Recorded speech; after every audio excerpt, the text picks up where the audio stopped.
Hi guys, how's everybody doing today?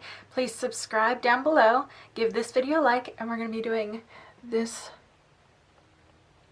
kind of smoky goth type of, I don't know if you'd necessarily call it goth, but I absolutely love it. Using the James Charles palette, again, I want to let everybody know that I actually do like the palette. It's not as great as he made it out to be, but I still really like the palette. But I've never really liked him. I just, even before the whole scandals came up, he's just too much for me to watch, so I've never really liked him, but I do like Morphe. I do enjoy the palette. So we're just going to be using this palette today. Here, I'll hold it this way.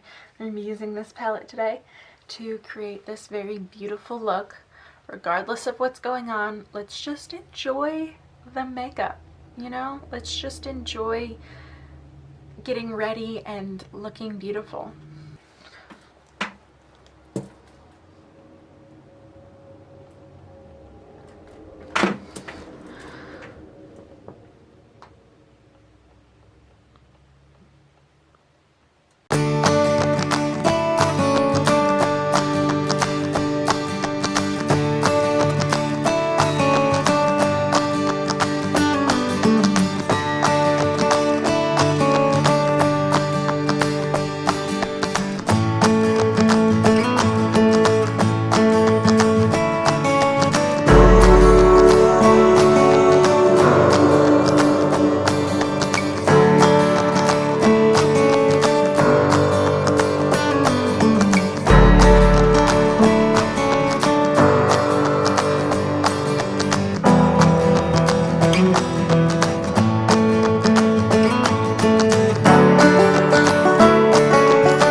Thank you guys so much for watching. If you enjoyed this video, please give it a thumbs up and subscribe.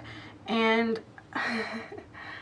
be sure to check out some of my other videos down below because I post new content every single day. Most of it's good. And my lip is the Wet n Wild Scorpio lip gloss. I had a different purple on. I had the Jeffree Star Dream House. It was probably wrong. Diamond, I'm sorry. I had Jeffree Star's Diamond on, but it wasn't the right shade of purple, so I took it off. This one doesn't match perfectly either, but it's a lot better. And like I said, my son's not here, so I don't have him touching my face, so I figured I could wear it today. But yeah, I'll see you guys tomorrow. Bye.